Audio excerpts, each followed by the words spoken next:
Welcome back to Exceptional Children in the Music Classroom. This is part 2 of a 4-part webinar series in which our featured guest, Amber Weldon-Stevens, will be discussing Significant Developmental Delay, or SDD, and Emotional Behavioral Disorder, or EBD. If you're just tuning in with us, Amber Weldon-Stevens is currently the Department Chair and Internship Director for the Music Therapy Department with the Fulton County School System in Atlanta, Georgia. She started the program 31 years ago, and now it is one of the largest school system music therapy programs in the nation. For more information about Amber, be sure to watch part 1 of this webinar series. Hello, everybody. It's Amber. I'm back for part 2 of our working with students with special needs, disabilities in the school setting in the music education. So I'm glad you chose to click back on and do part 2. This is a 4-part series, so hopefully you'll be able to join us for all 4, or at least choose the ones that are directly relate to the students you're working with. That'll be most helpful. So the next 2 disabilities, so the first 2 we did in part 1 was students with autism and students with intellectual disabilities in music education. And so these 2 are significant developmental delays and emotional behavior disorders. So I think these are also 2 that are all in your classes and your daily lives in the world of music education. And now this first one, so those of you working in the secondary education, this first disability is not really going to apply to you because this label system that they have is only applicable to through the age of 9. So I still stay and listen, especially because this next one after this, emotional behavior disorders, you absolutely going to want to hear. So you can fast forward if you need to get to that part. So let's talk a little bit about significant developmental delay. So with the reauthorizations of IDEA, and remember I talked a little bit about the 2 big bodies of law, the 504, which was 1973, and IDEA, which was 1975. And with IDEA was the development of that process of things that were the legal rights for students and parents in the areas of special education, with the zero reject policy, due process in place, non-discriminatory evaluations, and then the individual educational plan. And with all that, a few years later, probably several years later, actually, with one of the reauthorizations, became the significant developmental delay category. Because our students, as we know, which I'm not sure that everyone does realize this, but according to your disability category and what the students have and have been diagnosed with, there's federal funding kind of attached. So the more involved the child is with low functioning, needing extra supports in place, the more money that is supported by the federal government. So significant developmental delay is ages 3 through 9. 3 through 9. Okay, so I'll look at this. Let's read a little bit about this definition. Now, remember, some of these get a little thick and a lot going on, but I think it'll help you better understand the kiddos in your classrooms a little bit more. And you'll understand what we're looking for, why we're teaching the way we're teaching, and why they need what they need. So a delay, this is a 2020 definition, so this is a very current definition. A delay in a child's development in adaptive behaviors. Remember, that's self-help, that's functional behaviors, that's self-determination, decision-making models, cognition, that's academics, cognitive IQ levels, communication, motor, emotional, to the extent that, if not provided with special interventions, the delay may adversely affect a child's educational performance in age-appropriate activities. Remember, they're 3 to 9. The term does not apply to children who are experiencing a slight or temporary lag in one or more areas of development, or a delay which is primarily due to environment, cultural, or economic disadvantagement, or a lack of experiences in age-appropriate activities. The SDD eligibility may be used for children from ages 3 through 9, the end of the school year in which the child turns 9. Okay, now, so in the state of Georgia, we have a program called the Babies Can't Wait program. And Babies Can't Wait, literally there are caseworkers assigned to mamas and daddies, even as in the hospital when little ones are born, knowing in advance that there's going to be a disability or there might be a problem earmarked in advance in utero, that you are met with a caseworker who begins to help you navigate the system of special education, kind of navigate, well, what does my kid need with supports? Is it too young to start speech? Because speech is also a part of feeding. And do they need some more fine motor if they're just a baby? And do we need to look at occupational, or maybe they have gross motor delay, so they need physical therapy? And so, remember, occupational therapy is fine motor needs and other things. That's a simplicity of an answer. And physical therapy is gross motor needs, larger motor needs. So then you've got this little one that's even in the hospital, they know. And so they are a part of the Babies Can't Wait program. And so this caseworker is assigned to this parent, to the parents, and they support the parents through the decision making and maybe try this and let's look at this and maybe this. And they kind of help navigate the system. And when that kiddo turns 3, public education is put into place for students with significant developmental delays. So we kind of literally take the kiddos the day they turn 3, and I've had lots of them that the day they turn 3, they come to music because I have them, and they come toddling in their little cute selves, and I'm singing happy birthday to them, and they're all of 3 years old. Now, part of this whole process is getting them in because early intervention is the key, and we know that.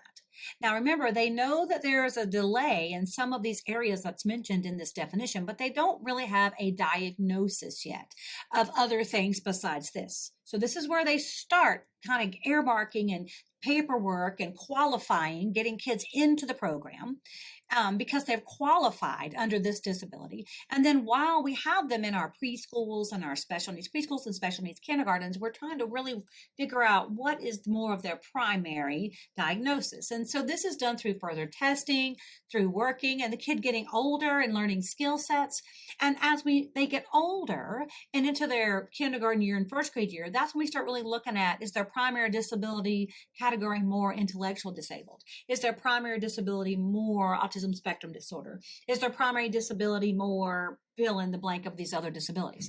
But when they're that little, this is when they're 3, they're going to get this SDD, even though it might be clearly, it looks like intellectual, or it might look clearly like it's autism. They kind of start here because this is kind of where we begin. We begin our processes, we begin our testing more, we begin our interacting more with the kiddos.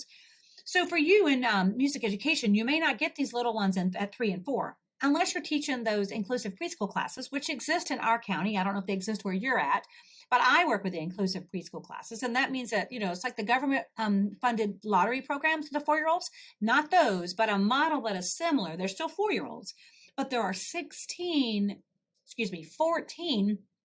typical 4-year-olds, and then 6 with an IEP, with an SDD label most of the time. And this is where we get them included with gen ed kiddos, inclusion, and they're learning, they've got good models, they're working together in groups, or they're seeing that that's not a supportive model. They need more support and more structures in place. So they might not be in that kind of environment. They might be more of a special needs preschool. But in music education, these littles show up for your world in kindergarten. So in kindergarten, a lot of them may be coming for the first time to kindergarten, having not had any of the supports in preschool. And now the kindergarten teachers and you as their music educators have these kiddos in your classroom. So what do these characteristics look like of these? And you could probably feel this, these general music teachers who are watching this, you're like, you got kids in your head as I go through this. You're going to say, oh, that's just like such and such and such and such and such and such. And this is kind of why they have that SDD, because they're still young and they're still trying to figure out where they are in the developmental, because some things are developmental. Some kids just developmentally get there differently at different milestones. It just takes them a little longer to get things done, but they might very well get them done. And just because you had an SDD label, you might very well go into just an interrelated resource support model, pull-out model, and eventually maybe you might get, kids graduate from special education. It's not a life sentence. You don't stay in there forever if you don't need the supports in place. So again, you might need the support early on, but kids might not need it later on, and they might end up completely in all general education for the rest of their careers in public education. So let's talk about some characteristics. Learning and developing more slowly than other children same age. So that's kind of a little marker for some parents, especially if you have multiple kids and you're kind of like, wow, such and such was doing this already. Why is she not doing it? Or why is he not doing it yet? Difficulty communicating or socializing with others. So maybe that means that there's some signals that are making you think a little bit, maybe there's some autism going on. Why are they not socializing more? Again, remember early on, they're not going to necessarily get that ASD label. At 3, they're probably going to get more of an SDD label. Lower than average scores on IQs. Again, that's kind of an intellectual disability categorizing that would happen eventually, but at 3, they're kind of more in here. Difficulties talking or talking late. There's some kids that are cognitively going to be fine. They just don't talk as quickly as others, and sometimes that's developmental. Having problems remembering things. I could say that could be me at times. Inability to connect actions with consequences. That's sometimes the behaviors of 2 and 3-year-olds. Difficulty with problem solving or logical thinking. Again, this is above and beyond what's typical for typical 2 and 3-year-olds. Trouble learning in school. Again, if they've not been at school before, maybe the structures are difficult. Learning needs. So what are our learning needs for these littles? So this is there's a lot here, but this hopefully will help you support what you're doing in the classroom. And some of the things I talked about in the earlier part 1 of this will kind of come back here as well. Allow student time to complete tasks and practice skills at their own pace. So I tell my college students and my interns a lot, and as you can tell, as I teach this, I'm kind of a high velocity girl. I kind of go, go, go. And I have to make myself slow down and really decide that I've got to wait for the kids, give them time to process the questions. Now that's harder in larger groups because some kids blurt out the answers or they want to give the answers or they're jumping it ahead of time. So this is very, it takes time, and you need to make sure that you set up your classroom that the other kids know that, oh, I can't rush this. I got to wait for Johnny to take his turn. I'm going to wait for Alice to take her turn. And the teacher said it was her time to take her turn. So you say the kid's name. Okay, so this question is for fill in the blank. And this is why you give them more time to complete the task. Answer the question. Acknowledge level of achievement by being specific. Again, that's specific reinforcement. And even if that is, I like how Johnny's sitting nicely in his chair. I like how Susan is playing her drum correctly. Even if you're working with a total gen ed class with 2 kids with an STD label, recognizing at a very beginning level what they are doing correctly and recognizing at a higher level what the other kids are doing correctly. It's very important. I'm going to get a little swallow of water and keep going. Break down tasks into, that's specific feedback and praise. We talked about that. And positive reinforcement goes a long way. And just so you know, and you know this positive behavioral supports or positive reinforcement in a way that you have to reinforce all the good that you see. So working with an intern yesterday, I live this every day, which is why I can kind of talk for hours on these topics because I see this in my own students. So this is a graduate intern. She's a master's student, and she's got one kiddo in her class, and he has STD label, and he is very high functioning, but he probably will eventually be diagnosed with ASD, and he wants to answer everything. And he butts in and he interrupts and he has no impulse control. And she's so kind. And so she does not want to redirect this kid. So I said, okay, so let's try a different route. Since she has a hard time kind of coming down on the kid in a way that maybe might work, I said, let's go about really affirming those kids around him who are doing a good job. And I once had a kid who loved to lick the wall. That's kind of crazy, but that's truth. And he would lick, lick, lick. And I couldn't get the kid to stop licking the wall. But so I finally started saying things like, I like how Alice is not licking the wall. I like how Tom is not licking the wall. And finally, Johnny, who was licking the wall, wanted that positive reinforcement as well. So he quit licking that wall. That's kind of a crazy little example, but that's truth. And so what I was telling my intern to do for the next class, so for next week, she's going to try really hard to reinforce the kids who are not interrupting, to reinforce the kids who are engaging in every intervention and not choosing which ones to get engaged and which ones to disengage, and make sure and see if this helps. Now, we can only be positive for so long before finally some kids just need a very direct redirect. And this kid may need that, but we're going to start positive. We start up here before we narrow down to a direct redirect in a loving way, but a direct redirect. Break down tasks into smaller steps. Talked about that earlier. Go way down to the very beginning. Demonstrate steps and then have students repeat steps the same way, one at a time. This goes back to where before you pass out anything, whether it's an instrument or a sensory item or whatever it is, pens and pencils or papers or whatever you're passing out, give all of the very primary directions first. When you get this, I need you to get this in this hand, this in this hand, put your name at the top and hold it quietly. These things seem so natural maybe, but you know that our little kiddos need all of those steps, and show them. Literally do it yourself. Okay, we're going to hold our pencils like this. Got it? We're going to hold our papers like this. Got it? Put them both in your lap. Put this on top, put this on top. That seems very primary, but that's going to help every kid in the room, not just the one that needs that. Demonstrate what you mean rather than giving directions verbally. Show them, show them, show them. Do that, do it, do it. Provide hands-on materials and experiences. Again, everything needs a visual. I work a lot with the littles. A lot of my caseload is with little bitty kiddos. I have a lot of little kids where I am here at this school. This is my home school. And I have always said, I believe in the power of the puppet. If you've never used puppets with littles, in this disability category, a significant developmental delay, and these are 3 to 9, this is a great area that you bring in as many of those fun items that you possibly can that makes them real. I'm sitting in my office and I'm looking for things that I can pull up. Oh, I did bring a puppet. So now this is kind of a joke. I'm making light of this, but I have a puppet problem. I should probably go to like Puppets Anonymous and then I have a problem. I have well over 100 puppets. I use them a lot. I was on a puppet team in middle school and high school. Yes, I was a puppet team, such things. And so I began using puppets then just at my church. And since then, I have just used them all the time. If I need to teach an intervention, I use a puppet. So look at here. Well, good afternoon. Well, hello, Miss Amber. How are you? I'm fine. How are you? Well, it's a little wet outside. I don't like the rain. I know you don't like the rain. Well, do you like the rain? I do like the rain. Now, you see, I'm going a little crazy here. But again, the kids stop seeing me. They don't look at you. They look at me because I'm so much cuter. You are so much cuter. And am I a ventriloquist? No, you're not, Miss Amber. You're really lousy at it. I know I'm lousy at it, but I really try. It's because you love me. I do. See, now, I hope you're laughing at this and not thinking this woman's lost her mind. But I can teach all about anything, can't I? Yes, you can. We have taught all kinds of things, haven't we? From letters to colors to numbers to you name it. We've added, we've subtracted, you got all kinds of things. Yes, I know. And I have all kinds of puppets.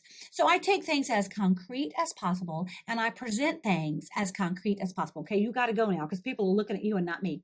It's because I'm prettier. I know. So get out of here. Now, what's fun about this puppet is it's a blanket. If you can tell, it's a blanket. So I can wrap it all around me. And all of a sudden it becomes really real. It's great for visual learning. For the URL, the universal. Okay, I'm going to put it away. Now, so like I said, I use lots of puppets. In fact, there's probably not a week that goes by that I don't have some kind of puppet in some kind of lesson. So if you've not entered the world of puppets, give it a try, especially for these littles. Remember, this is the littles. And it's, kids with autism, if I can't get them to communicate with me, I might get an answer if they're talking to a puppet. It doesn't take much. A little goes along, and it doesn't have to be a fancy puppet, although I highly recommend those Folk Manus puppets because I have puppets that I put in the wash, especially now. I got to be able to put them in the washing machine, and I use them a lot. So I just as concrete as possible. Now, demonstrate rather than verbally given directions. So I can demonstrate with a puppet. Provide hands-on materials and experiences. I can do that with puppets as well. Share information about how things work.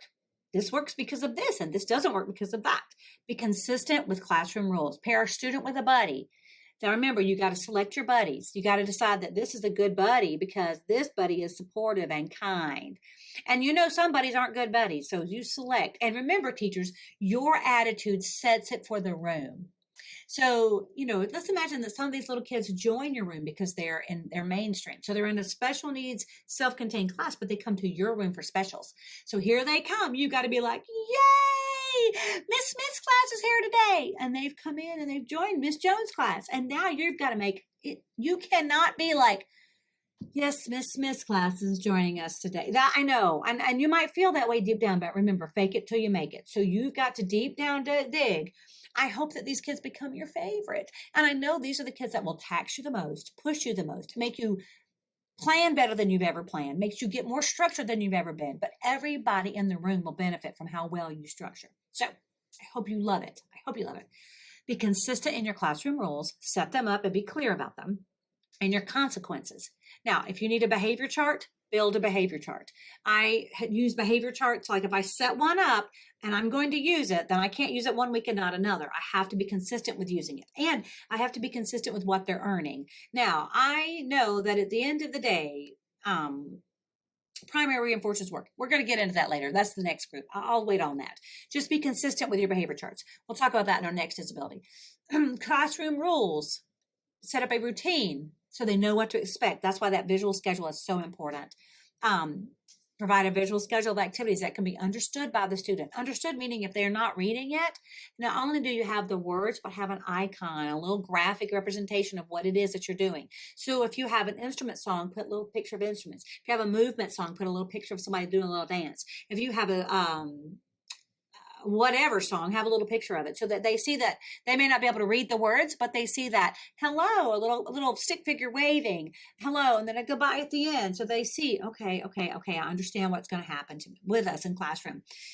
Provide a visual schedule of activities that can be understood. Use short and simple sentences to ensure understanding. Now, this is harder for me because I kind of get a little flowery sometimes with the kids, but I try not to.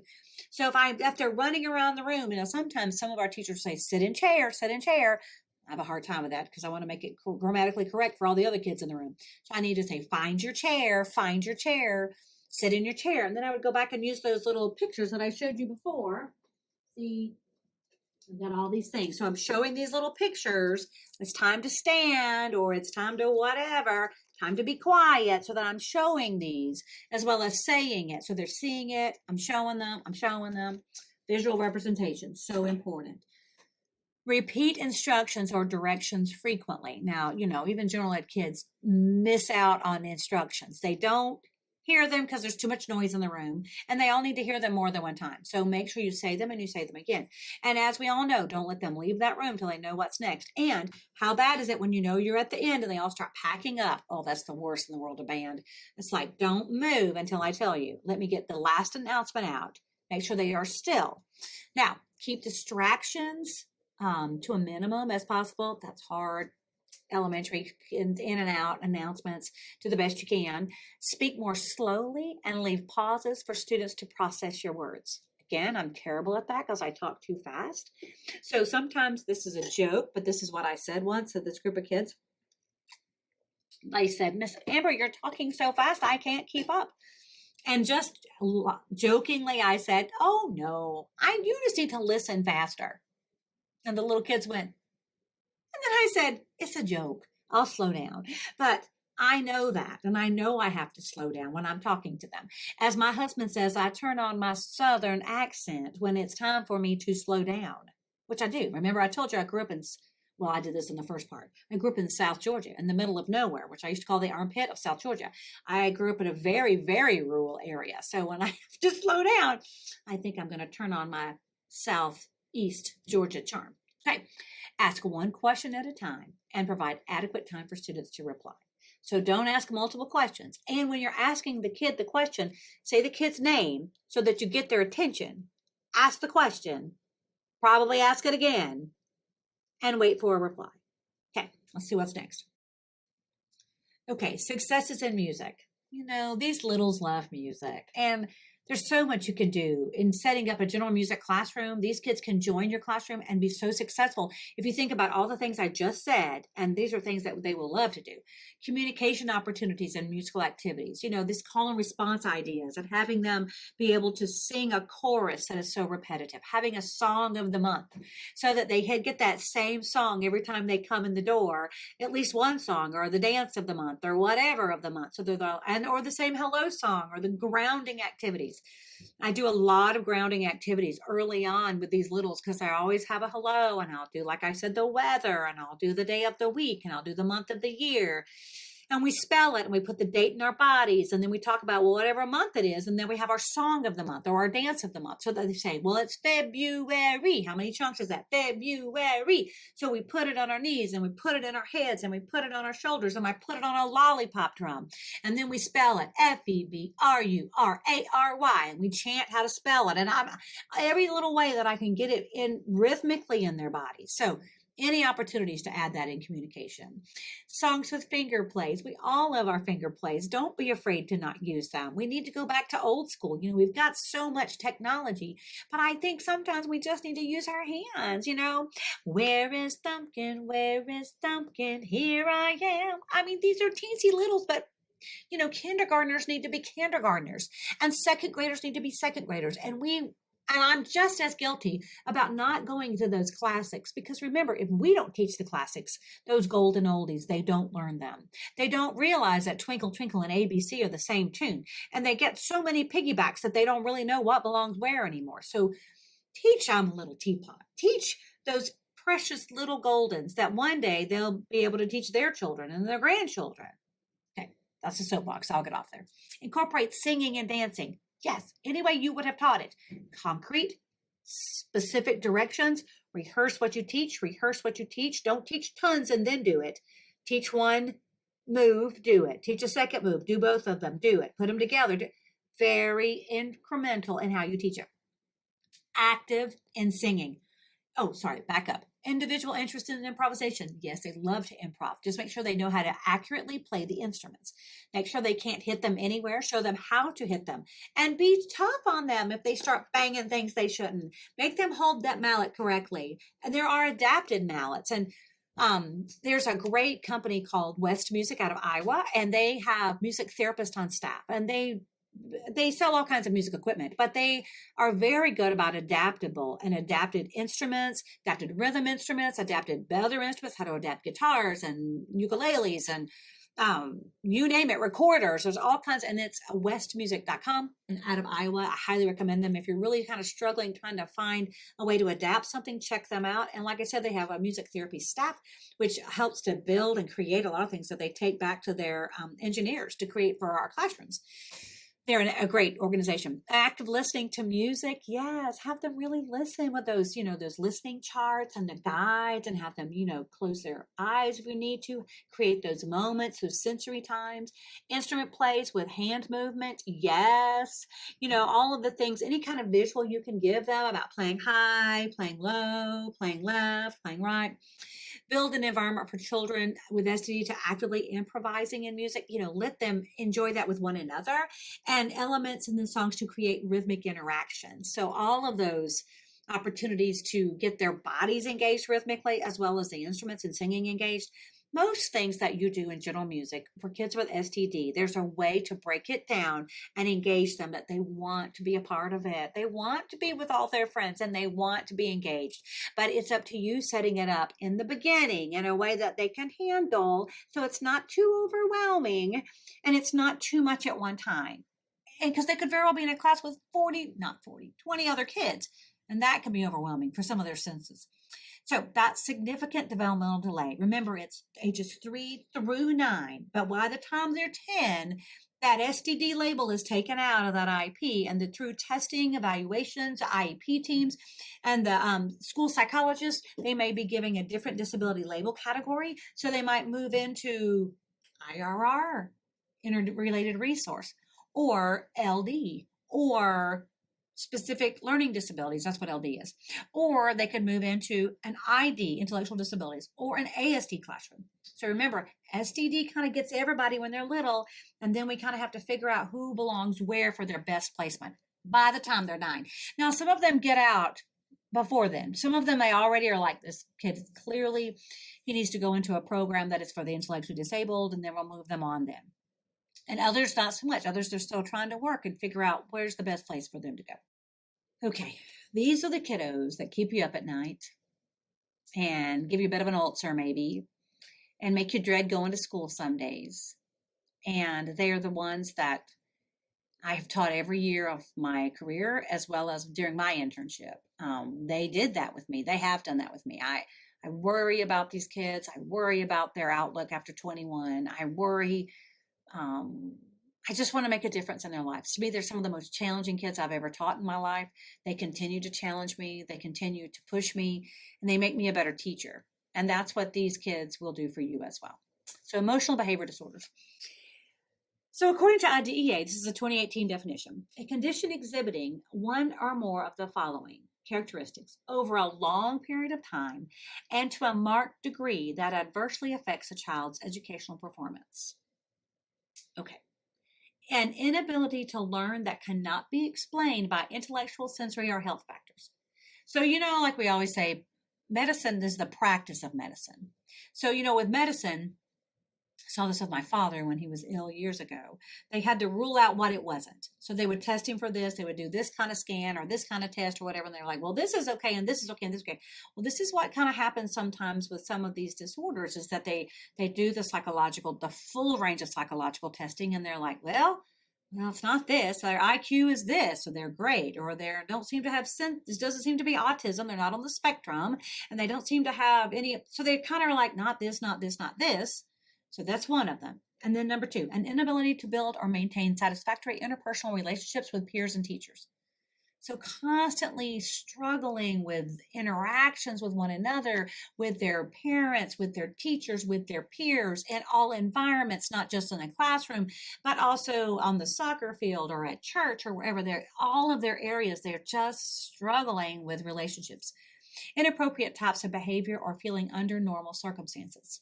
So maybe they yell or fuss or fight or are aggressive, or it doesn't make sense to have this behavior because this happened or this happened. It just isn't, this isn't lining up. And mom and dad are struggling trying to figure out how to manage because they don't want the child to get disruptive.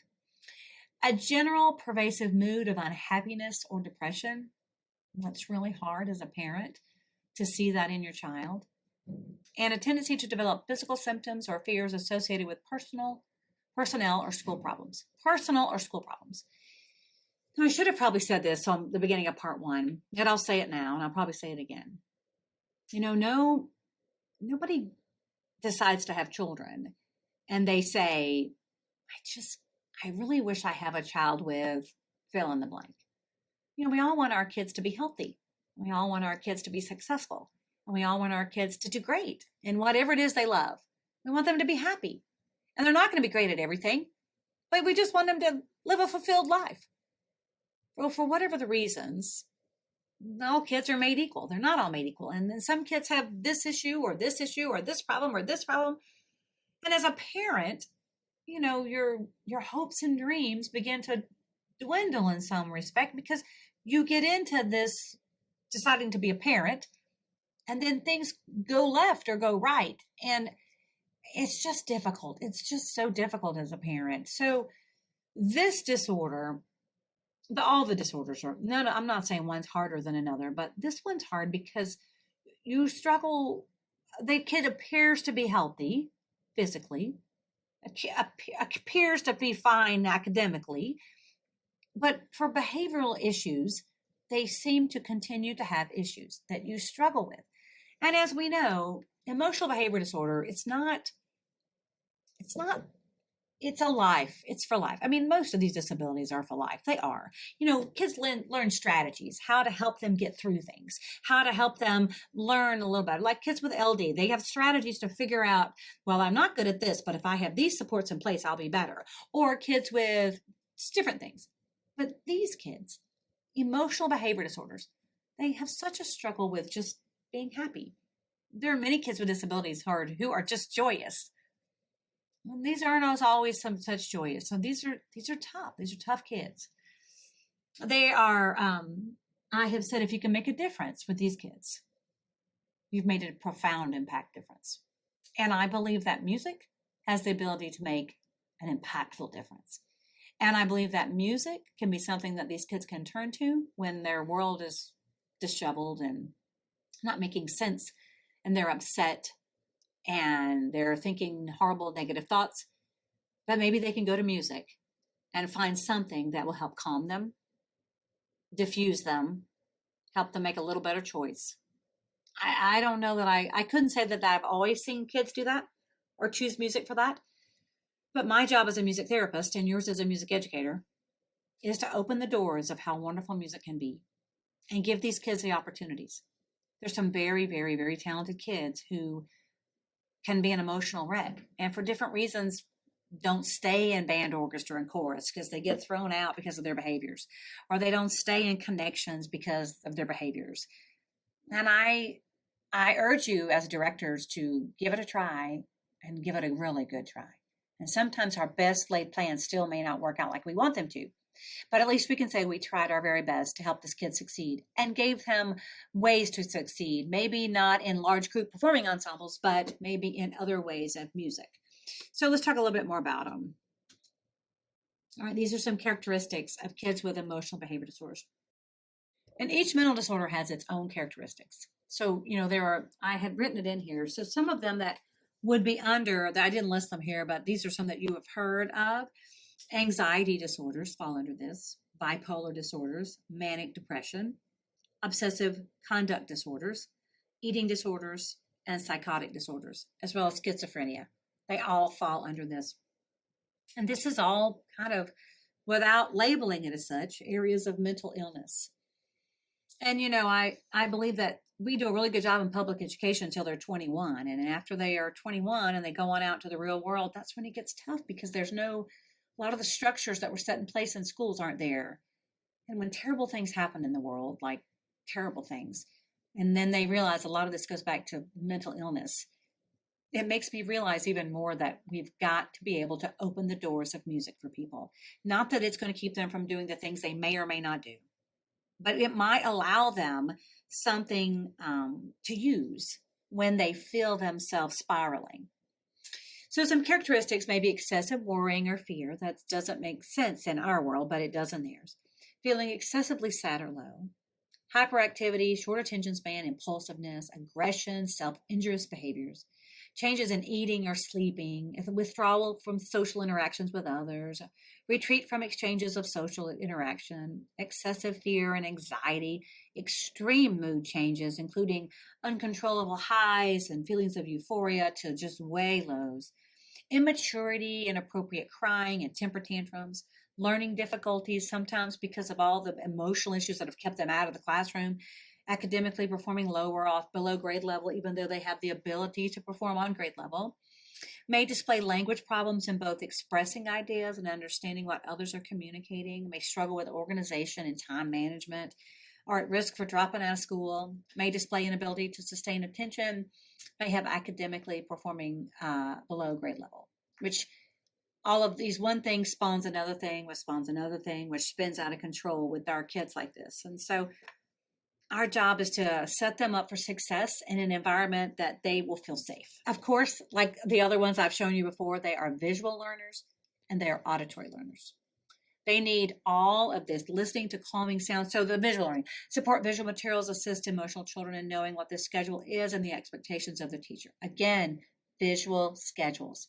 I hope if you watch all 4 parts of these, you understand the importance of a visual schedule for our kids. They need structure in a classroom. They really don't need a loosey-goosey, haphazard, not well thought out lesson. Not to say that anybody does that. We all have our days where we're better playing than others. But these kids, our kids, my kids, we need the structure from the top, and they need to have safety in your room.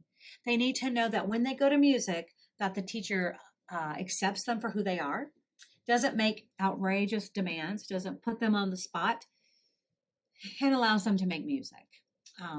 There's something I learned years ago at a training I was at, and it's kind of stuck with me. Rules without relationships equals rebellion. And this is true of all kiddos, but this is really true of kids with emotional behavior disorders. These kiddos, I've got to be banking their relationship and banking their relationship. So where I'm at here now, I've got these kids like with these disability here at this school, and I am purposeful and always, and these are just little things, but I am purposeful and always saying hello. How was your morning? How was your day? What did you do last night? Did you have breakfast? I mean, I do my best to make relationships. I allow opportunities to come into my room and work with the instruments or whatever it is that I need to build the relationships. We put on programs here. These are the kids that have the starring roles in the programs. They have all the lines and they learn them and they get to perform in front of their all gen ed peers and look what they can do. But I have to build the relationships because rules without relationships equals rebellion. If I've not banked a relationship for these kids to listen to Miss Amber when I have said, I need you to stop doing that. I need you to listen. I need you to sit down. All of a sudden, even though they're really angry and they're having an episode, and that doesn't always work, but they're more likely to listen if I have banked a relationship. Now, listening to calming sounds will help them to regulate their emotion and maintain in the classroom. That's true. There's something to be said about entering a room that has a calming sound with lamp lighting. And I love a good, not everybody can use these, but I love a good essential oil. I love setting up an environment in a room that allows kids to come in and go, oh, I like it in here. And even those, if you have to have the big lights on, having those shades, they have those magnetic shades that kind of go over the fluorescent lights, and that helps as well, kind of sets a mood and helps them to, hearing that music coming down the hallway from you, hearing an artist of the month that you play Anya at the beginning, or you play something from Calm, that Calm app, which is so popular now. They have new stuff up all the time. You can just have it playing so they know when they're coming in. It just sets a tone and they sit down. Learning needs. They need providing positive behavior support. PBIS is so important. This is a school-wide initiative. It's a nationwide initiative, PBIS. And so that we are positively supporting so that the negative pieces are less engaged. Set rules and routines in the classroom. Again, structure, structure, structure. And when there's rules and routines, when rules are broken, the consequences are well laid out. So there's no surprises with the consequences. Using techniques for supporting behavior, positive behavior, such as token economy, classroom behavior charts, lottery systems. Yes, positive peer review. As I was saying earlier, with some of my classes, whether they're EBD or not, I will use very easy star charts or small charts. And if I'm doing 9 activities or 7 or whatever in a 45-minute block, I'm going to tell them they've got to earn 3 or 4 or whatever the smiles are. It's not the same amount. It's not 1-to-1 because you got to give them 1 to blow. But at the end, if they've earned whatever it is I've set, well, if I said 3 smiles equals a, and I used to give them a stamp. Now, these were the littles, but even the little EBDs, because they would get the stamp that was a smelly stamp and it would be specific to whatever the theme of what we were doing. But, I've even gone where we've done sound sources for the day, whatever the sound source was for the day, so that they would all get to play the Flexitone or the Vibraslap or the Thunder Tube or the whatever. So they were earning to play. Now, if you have a big old class, that's harder. So you just have to make sure you set up something that they're working for. Now, sometimes EBD, the best thing for them to work for, and I hate it, but sometimes you have to go back to primary reinforcers. And primary reinforcers are edibles. It's something they can eat. I hate it, but they're going to work for that Skittle. If you all of a sudden just pull out a little thing of Skittles and just set it out in front of everybody, all of a sudden everybody goes like this. Because they all kind of want one of those. I don't pull that out unless I have to. Things have to get really kind of rough in a room for me to pull that out. But just know that's when all else fails, that usually works. Write on the board what will happen during that specific class period and how long each activity will take. Now, I have not timed activities as much as I have just listed them up. But if you're in the world of secondary education, like you're programming your rehearsal, I knew a band director that did this and he held to it. He even set his timer on his phone and he would have it down there that the warm up would be from 2:05 to 2:20. And then this would be from this to this to this. Now, sometimes those kids are like, you're over by an hour, a minute. But other times it kind of gives them to, like, if they hate playing that certain piece of music, this allows them, I've only got to do it for 15 minutes versus not knowing, especially if you're on block scheduling. So putting those time factors is not a bad idea with those older kiddos. Intersperse more challenging, acquisition-orienting learning activities with review and maintenance. So you don't want to have a day filled with all new, because new brings on anxiety, even for general ed. So you need to make sure you're rehearsing something they know, grounding with activities they've done the week before, and then learning something new, adding on to what you've already exposed them to. This is just basic teaching, but it's really important with behavior disorders. So learning needs continue. Provide time for the students to catch up on missed work. Use self-monitoring checklists that the students can use to check off activities. Like they did this, they did this. Like I've had kids come into the music classroom and we do this with their points. And they come in with like a clipboard. And then after it's over with, we're like, oh, you did this, you did this, you earned your 5 points. And then the classroom teacher's adding all those up in the classroom. I'm just keeping up with the 5 points that they're with me. Break assignments into chunks to avoid overwhelming the kiddos. I personally don't give assignments to special needs kids that are outside the classroom, but when you work at a secondary level with practice charts, put it into chunks that are attainable. Seat student in close proximity to the teacher. This is, Behavior one-on-one, of course, do that.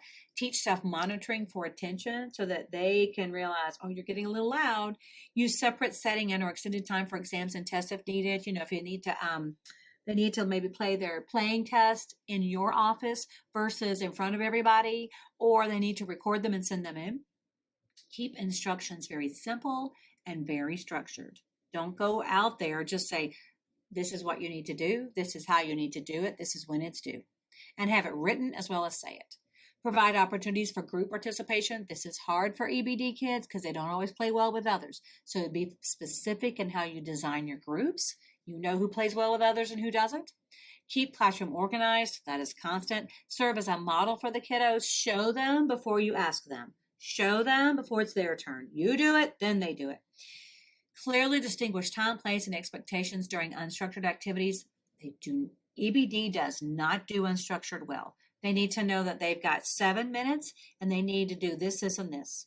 Even when I give out drums for whatever, I'll give them, we talk about what we're going to do. I show them what we're going to do.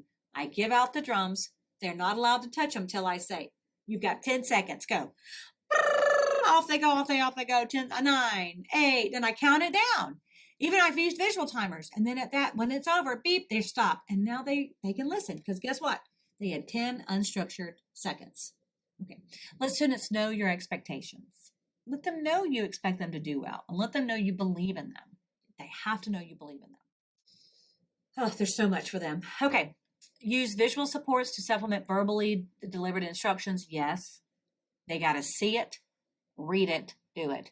Make a plan with students to replace inappropriate responses with appropriate responses so that if they do this, a better choice is to do this. Now, what gets hard is when they're there with general ed kids and the general kids kind of feed off behaviors from an EBD kid. So you've really got to learn where their triggers are and you've got to set that class up. And some days you're better at that than others. Work gradually toward group activities, meaning that, 2 people in a group. How did he do? Then maybe try 3 people in a group the next time. Set a space in the classroom for children to recharge or calm down. This is very important with EBD. They need to know that if they go sit in that beanbag on that far right corner or wherever in your room, and there's a timer, and you know that the timer is 2 minutes, and they get 2 minutes over there in the beanbag. And when it goes off, they'll come back to the class. They've got to be able to calm themselves down. Provide structured emotional support. Teachers will have a personal conversation with students to talk about anything they are interested in and let them know you are being with them. It can be 2 minutes each day or 10 days in a row. This is all about building that relationship.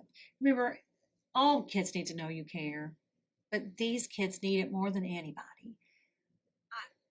They are the ones that absolutely tax you the most, but when you make it and when you see it just work so well, then there's nothing more rewarding. Because the hope and the prayer is that when they have a meltdown in their adult ages, they'll click on some music that'll help them through it. Successes in music, there's really nothing you can't teach these kids. Cognitively, most of them are absolutely on grade level, and they can learn. They just need everything, like I've said before, how they need it to be taught. So improvisation, instrument playing, rhythm-based strategies, all of these things, listening to music, analyzing music, talking about music, finding music of high interest, that's age appropriate. Those are the hard struggles in that. So making sure that you cross all that. And with that, I said that word and I should have said it before. So if you've watched this first one, the first part 1, we talked about intellectual disabilities. I want to say quickly, because I don't think I said it then, that make sure that your music selections are age appropriate for the age of the student, not necessarily the cognitive level. Now, not EBD, because EBD, pretty much a 9-year-old is a 9-year-old and a 15-year-old is a 15-year-old, pretty much. I mean, their cognition is not something that's part of their issue. But with intellectual disabilities, if you have a 15-year-old, but cognitively they're functioning at a 4 or 5-year-old, then you need to do music that is age appropriate to that 15-year-old, but acceptable to that 4 or 5-year-old. That's hard. And we know it's hard to find clean music these days. So we've got to really be specific in what we choose and why we choose it. And giving our kids opportunities to listen to music that is good music, rewarding music, but yet as clean and appropriate as possible for school settings. You know what I mean? Okay, I hope this helps. I believe this is the end of part 2.